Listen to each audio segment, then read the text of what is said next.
Hello नमस्कार दोस्तों। आज के इस वीडियो में हम लोग जानेंगे कि हमें बुखार क्यों आता है और बुखार हमारे लिए फ़ायदेमंद है या नुकसानदायक है। तो चलिए दोस्तों वीडियो की शुरुआत करते हैं। बुखार आना वैसे तो आम बात है। मुझे भी बुखार आया था और अभी अभी मुझे बुखार छोड़ा है। तो ये बुखार आना एक आम बात है। दोस्तों आप में से सभी को बुखार कभी ना कभी तो ज़रूर आया होगा। वैसे बुखार आना एक आम बात है, लेकिन कई बार ये बुखार बड़ी बड़ी बीमारियों का संकेत भी होता है। और मौसम के टेम्परेचर में जब बदलाव होता है, जैसे सर्दी से गर्मी का आना या गर्मी से सर्दी का आना, तो अक्सर लोग इसमें ये अक्सर लोगों को इसमें बुखार हो जाता है। आपको भी आया होगा, ऐसा लगभग सभी के साथ होता है।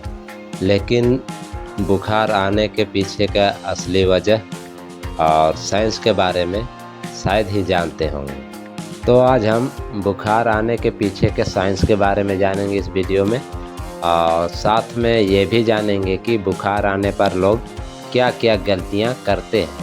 लेकिन वीडियो शुरू करने से पहले आप लोगों से एक रिक्वेस्ट है कि आप लोग अगर चैनल में नए हैं तो चैनल को सब्सक्राइब कर दीजिए, ताकि हमारे वीडियो के नोटिफिकेशन सबसे पहले आपको मिल सके। सबसे पहले हम बुखार की एक्चुअल डेफिनेशन जानेंगे कि बुखार किसे कहते हैं। दोस्तों, हम सबों ने स्कूल टाइम में ये पढ़ा है कि बाहरी टेम्परेचर चाहे जितना हो, चाहे सर्दी हो या गर्मी हो, हमारा बॉडी 37 डिग्री सेल्सियस और 98.6 फ़ारेनहाइट मेंटेन करता है। और नॉर्मली सुबह से शाम तक इसमें 1 डिग्री सेल्सियस का बदलाव होता रहता है। लेकिन जब हमारे बॉडी का टेम्परेचर 38 डिग्री सेल्सियस या उससे ज़्यादा होने लगता है, तो हमें अजीब सी महसूस होने लगती है, जैसे शरीर में कमजोरी, सिर दर्द और आँखों में जलन, और कभी कभी तो उल्टियाँ भी होने लगती है। अब आप अच्छी तरह से जान गए होंगे कि इंसान की बॉडी का टेम्परेचर जब 37 डिग्री से सेल्सियस से ज़्यादा होता है तो उसे हम बुखार कहते हैं। लेकिन अब ये बड़ा सवाल ये है कि हमारा बॉडी का टेम्परेचर क्यों और कैसे बढ़ता है, और ये बुखार हमें क्यों आता है, और इसी चीज़ को हम जनरली बुखार कहते हैं। वैसे आपकी जानकारी के लिए बता दूं कि इंसान की बॉडी का टेम्परेचर जब 44 डिग्री सेल्सियस या उससे ज़्यादा हो जाती है तो इंसान की मौत भी हो सकती है। अब आप अच्छी तरह से जान गए होंगे कि इंसान के शरीर का बॉडी का टेम्परेचर यानी इंटरनल टेम्परेचर 37 डिग्री से ज़्यादा हो जाता है तो उसे बुखार कहा जाता है। तो अब ये सवाल ये आता है कि हमारे बॉडी का टेम्परेचर क्यों और कैसे बढ़ जाता है और हमें बुखार क्यों आता है। इस सवाल का जवाब हमारे दिमाग में छुपा है। हमारे दिमाग के एक पार्ट हाइपोथैलेमस में।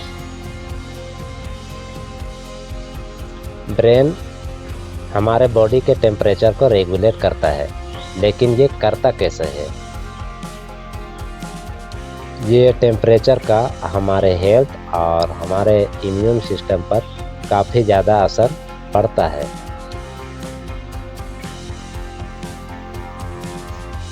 मान लीजिए आप भीड़ भाड़ वाले इलाके में हैं और वहाँ किसी व्यक्ति को जुकाम है और वो बार बार छींक के वातावरण में वायरस और बैक्टीरिया भर देता है, और आप वहीं पर खड़े हैं और वहीं पर खड़ा होकर आप सांस ले रहे हैं। तो जब आप सांस लेते हैं तो वातावरण में जो बैक्टीरिया फैल चुका है उसको आप अपने बॉडी के अंदर ले जाते हैं। जैसे ही ये बैक्टीरिया शरीर के अंदर पहुंचता है, लाखों करोड़ों में अपने आप को पैदा कर देता है और हम इस वायरस से संक्रमित हो जाते हैं। अब हमारे बॉडी के अंदर का सेल जो वायरस से संक्रमित हो जाते हैं, वो संक्रमित होते ही एक पालेजन नामक प्रोटीन का निर्माण करते हैं और इसका रिलीज करते हैं। और ये कोलेजन प्रोटीन हमारे खून के साथ मिलकर हमारे पूरी बॉडी में फैल जाते हैं। हमारे ब्रेन में मौजूद हाइपोथैलेमस जो हमारे बॉडी में थर्मोस्टेटिक की तरह काम करता है, कोलेजन के संपर्क में आने पर हमारे दिमाग में मौजूद हाइपोथैलेमस टेम्परेचर बढ़ाने का संकेत देता है, यानी कि हमारे बॉडी का सेट पॉइंट 37 डिग्री सेल्सियस से बढ़ाकर एक नया सेट पॉइंट स्थापित कर लेता है, जिससे कि हमारे बॉडी का टेम्परेचर बढ़ जाए। हमारा ब्रेन हमारे बॉडी को अलर्ट करके ये संकेत दे देता है कि बॉडी का टेम्परेचर बढ़ा दिया जाए। बता दें कि यह टेम्परेचर 2 तरीके से बढ़ता है। पहला तरीका है बॉडी का कंपकपी होना या कांपने की वजह से, और दूसरा वजह है हमारे बॉडी के नसों का सिकुड़ना। इसमें गर्म खून हमारे बॉडी के सेंटर में आ जाता है। इससे हमारे बॉडी का टेम्परेचर उतना पहुंच जाता है जितना हमारे दिमाग ने सेट किया हुआ रहता है। दोस्तों, हमारा दिमाग टेम्परेचर को बढ़ा के वायरस को ख़त्म करना चाहता है, और सामान्य स्थिति में ऐसा होता भी है।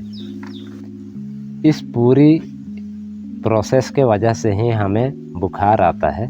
मतलब हम जिस वजह को बड़ी बीमारी समझ रहे होते हैं, वो हमारे शरीर की रक्षा करने के लिए हमारे इम्यून सिस्टम की एक प्रतिक्रिया होती है। लेकिन अब ये सवाल आता है कि बुखार आने पर लोग क्या क्या गलतियां करते हैं। ऐसा देखा जाता है कि जब भी किसी को बुखार आता है तो वो बिना कुछ सोचे समझे दवाइयों का सेवन शुरू कर देता है, और जब वो दवा का सेवन करता है तो ब्रेन के द्वारा जो टेम्परेचर सेट किया हुआ रहता है उससे ये दवा घटा देती है और बुखार उतर जाता है। जो बढ़ा हुआ टेम्परेचर है ये हमारे शरीर में खतरनाक वायरस को ख़त्म करने के लिए ज़रूरी होता है।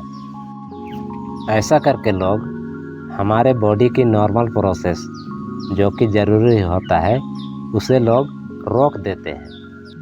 जनरली देखा जाता है कि 5 से 7 दिनों के अंदर बुखार उतर जाता है बिना कुछ किए हुए ही, और ऐसा करने पर हम पहले से ज़्यादा फिट और चुस्त महसूस करने लगते हैं। लेकिन बात घूम फिर कर फिर वहीं आ जाती है कि लोग थोड़ी सी भी बुखार को झेलना नहीं चाहते हैं और दवाइयों का सेवन करना शुरू कर देते हैं।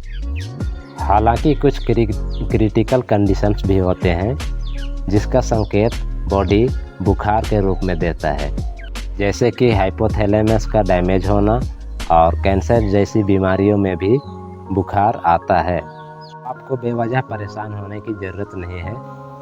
तो अब आपको जब भी बुखार आए तो किसी अच्छे डॉक्टर से ज़रूर सलाह लें।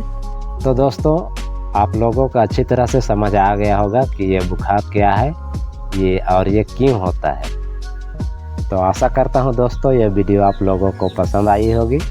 अगर पसंद आई होगी तो लाइक और शेयर ज़रूर करें। फिर मिलते हैं किसी नेक्स्ट टॉपिक में इंटरेस्टिंग जानकारी के साथ। तो सबको धन्यवाद।